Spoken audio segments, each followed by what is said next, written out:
दोस्तों मार्केट में एकदम से एक ऐसा ट्रेंड आ रहा है जहां पे लोग जो है ना वो पतले और हल्के फोन के पीछे ज्यादा जा रहे हैं और सभी कंपनीज जो अपने फोन्स को यहाँ पे पतला बनाने के पीछे यहाँ पे लग चुकी है।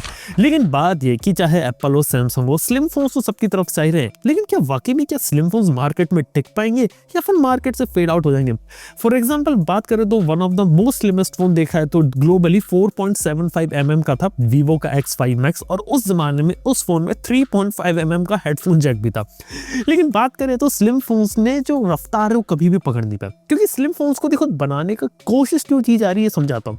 आज के समय में टेक्नोलॉजी पहले से काफी ज्यादा मैच्योर हो गई है और सिलिकॉन कार्बन बैटरीज देखने को मिलती है, जिसका मतलब ये कि एक बैटरी को पतले फॉर्म फैक्टर में बनाया जा सकता है जहां पे बैटरी कैपेसिटी से कॉम्प्रोमाइज ना किया जाए, जिस वजह से कई सारी कंपनीज को आज के समय में लग रहा है कि पतला फोन बना के यहाँ पर अपना एक फ्यूचर दिखा सकती है कि कैसे एक जो पतला फोन है आने वाले जमाने का फ्यूचर होगा। यानी कि आपको ऐसा लगेगा कि आपने छोटा सा पतला सा डिस्प्ले अपने हाथ में ले रखा है जिसके अंदर आप उस फोन को यहाँ पे यूज कर पा रहे हैं। लेकिन सच बात यह है कि यहाँ पर एक तरह से टेक्नोलॉजिकल गिमिक के रूप में यहाँ पे साबित हो रहा है, क्योंकि पतला फोन देखने चलाने में कई बार इतना अच्छा लगता है और कई बार कंपनी को शो ऑफ करने में भी काफी ज्यादा मजा आता है। इसको अचीव करने के लिए आज भी काफी ज्यादा कॉस्ट कटिंग इनसाइट करनी पड़ती है, और one of the crazy cost cutting चलो बैटरी में थी। लेकिन बैटरी में क्या हुआ कि जब से सिलिकॉन कार्बन आई तो यहाँ पे करंट फॉर्म फैक्टर के अंदर बड़ी बैटरी डाली तो जा रही है, लेकिन अब क्या करा जा रहा है कि बैटरी को भी काट दो और उसके बाद उस चीज को इंप्लीमेंट कर दो पतले फोन के अंदर। हालांकि पतले फोन के साथ सबसे बड़ी प्रॉब्लम यहाँ पर अभी भी ये जुड़ी कि यहाँ पे उसके साथ ड्यूरेबिलिटीज के काफी ज्यादा इश्यूज हो सकते हैं। आप लोगों ने आईफोन 6 प्लस का बैंड गेट का नाम सुना है, जहाँ पे आईफोन 6 प्लस लोगों के जेब में बैठे बैठे ही मुड़ रहे थे, और उसके बाद जब एप्पल ने अपना आईफोन 6s प्लस निकाला था तो उसकी थिकनेस को जानबूझ के ज्यादा कर दिया था ताकि वो फोन यहाँ पे मुड़े नहीं, क्योंकि अगर एक मोबाइल फोन बड़े फॉर्म फैक्टर में जा रहा है और उसे पतला बना रहे हो तो उसके बैंड होने के, उसके टूटने के चांसेस काफी ज्यादा रहते हैं। और हाँ, आने वाले समय में ये चीज आप काफी सारे फोन्स के साथ देख पाएंगे, क्योंकि ड्यूरेबिलिटी एक one of the major concern रहता है। और सिर्फ ड्यूरेबिलिटी ही प्रॉब्लम नहीं है, एक और प्रॉब्लम यहाँ पे जुड़ी है और वो प्रॉब्लम होती है इसकी थर्मल एफिशिएंसी से रिलेटेड। क्योंकि एक अच्छा प्रोसेसर यहाँ पे लगाओगे, लेकिन उस अच्छे प्रोसेसर को साथ देने के लिए आपको प्रॉपर थर्मल्स भी चाहिए, और थर्मल एफिशिएंसी एक ऐसी चीज है जिसमें कॉस्ट कटिंग सबसे ज्यादा की जाती है, क्योंकि थर्मल प्लेट लगाते ही डिवाइस की थिकनेस इंक्रीज हो सकती है, जिस वजह से प्रॉपर थर्मल सॉल्यूशन ना मिल पाए और डिवाइस यहाँ पे आपका गर्म भी हो सकता है। और अगली प्रॉब्लम आ सकती है कैमरा से रिलेटेड। देखो यार, आज के समय में सभी को मल्टीपल कैमरास पसंद है, और आप एक मेगा फोन ले रहे हो तो चाहोगे यार उसके अंदर आपको नॉर्मल कैमरा, अल्ट्रा वाइड और टेलीफोटो जूम लेंस सब कुछ देखने को मिले। लेकिन यार पतले फोन फैक्टर के अंदर ये चीज अचीव कर पाने में काफी ज्यादा दिक्कत है। इवन आप पेरिस्कोप जूम तो भूल ही जाओ, बड़ा सेंसर, ज्यादा लेंसेज, ये काफी ज्यादा जगह लेते हैं, जिस वजह से कैमरा बम्प एक नेक्स्ट लेवल की चीज यहाँ पर हो गया था। लेकिन अगर आप एक स्लिम फोन बना रहे हो तो कैमरा आप लिमिटेड लगा सकते हो और कैमरा में भी कॉस्ट कटिंग की जाएगी। यानी कि सिंपल सी बात इधर ही है कि एक कंपनी अगर एक मोबाइल फोन को बना के एक प्रेजेंट कर रही है फ्यूचर की हमारा फ्यूचर होगा और इस तरीके के स्लिम फोन्स हम लगाएंगे, तो यार सच बताओ ये सिर्फ टेम्पररी सॉल्यूशन है, ये ज्यादा लंबे समय तक सस्टेन करेगा ही नहीं।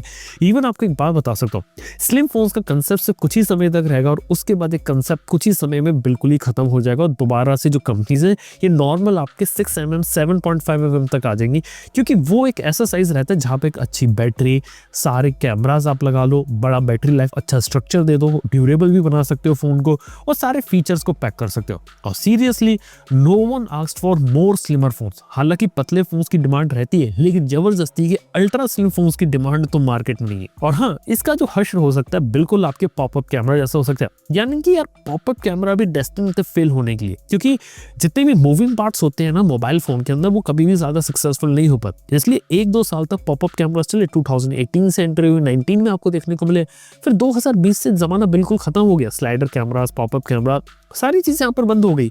ये सेम कहानी आपके स्लिम फोन्स के साथ भी होगी। इस साल और अगले साल तक आपको खूब स्लिम फोन्स देखने को मिलेंगे, लेकिन मेरा प्रेडिक्शन कहता है कि 2.5 साल के भीतर ज्यादातर कंपनीज अपने स्लिम फोन्स को यहाँ पे काफी ज्यादा कट डाउन कर देंगे और बैक टू अपने नॉर्मल फोन्स पे आ जाएंगी। क्योंकि हर टेक्नोलॉजिकल इनोवेशन होता है, लेकिन हर टेक्नोलॉजिकल इनोवेशन की लिमिटेशन होती है और सारी चीजें उस इनोवेशन के अंदर प्रैक्टिकल हो ऐसा हमेशा सही नहीं रहता। और हाँ, शायद देखने वाली बात यह रहेगी मार्केट के अंदर कौन सा ऐसा स्लिम फोन होता है जो यहाँ पे सक्सेसफुल हो जाए। हो सकता है लोग आईफोन का जो स्लिम वर्जन आ रहा है उसको यहाँ पे लोग ज़्यादा लेना पसंद करेंगे, लेकिन फिर भी मेरे को नहीं लगता कि ज़्यादातर लोग शायद स्लिम आईफोन के पीछे जाएंगे और वो एक सबसे बड़ा नेगेटिव ड्रॉबैक बन सकता है। देखने वाली बात होगी आने वाले फ्यूचर में क्या रहता है। हालांकि अगर आप लोगों को ऐसा लग रहा है कि स्लिम फोन्स का एक बिल्कुल ही ट्रेंड आ जाएगा, तो हाँ ट्रेंड तो आई है, लेकिन एक गिमिक वाला ट्रेंड है। और फंडामेंटली एक मोबाइल फोन को अगर आपको एक अच्छा बनाना है तो उसकी प्रैक्टिकलिटी पे ज़्यादा ध्यान देना चाहिए rather than गिमिक और मार्केटिंग वाले फीचर। और स्लिम फोन्स एक मार्केटिंग और गिमिक का टूल यहाँ पे ज़्यादा बनते जा रहे हैं। बाकी आप लोग बताइए कि आप लोग को लगता है कि आने वाले समय में स्लिम फोन्स यहाँ पे बिल्कुल आने वाले समय में बिल्कुल चलते रहेंगे, या फिर उनका भी हश्र वैसा ही होगा जैसे आपके पॉपअप कैमराज वगैरह का हुआ। बाय द वे कुछ लोग हैं जो स्लिम फोन्स को यहाँ पे फोल्डेबल वगैरह से कंपेयर कर रहे थे, तो सिंपल सी बात है कि फोल्डेबल का कंसेप्ट भी आया था 2019 से, लेकिन वो कंसेप्ट ज़्यादा टेक ऑफ नहीं कर पाया और कई कंपनीज ने अपने फोल्डेबल निकाले, लेकिन सक्सेसफुल कोई भी नहीं हो पाया अभी तक। और ये बहुत बड़ा इशारा देता है कि इंडस्ट्री को ना फॉर्म फैक्टर से ज़्यादा प्रैक्टिकलिटी की ज़रूरत है। और फॉर्म फैक्टर चेंज करके आप गिमिक करके मार्केटिंग करके आप चारों तरफ शोर मचा सकते हो, लेकिन लोगों की क्या एग्जैक्टली में मदद कर रहे हो ना, वही प्रोडक्ट यहाँ पे बिकता है। और यही आपको इंडस्ट्री यहाँ पर सिखाती है, और यही कंपनी जो काम करेगी सही डायरेक्शन में सही प्रोडक्ट बनाएगी वो चलेगी। यानी मार्केटिंग से ज़्यादा सॉलिड प्रोडक्ट, सॉलिड लोगों को एक्सपीरियंस देने पे काम करो रेदर देन गिमिक फीचर पे। यार ये भी एक चीज़ मार्केट में चल रही है।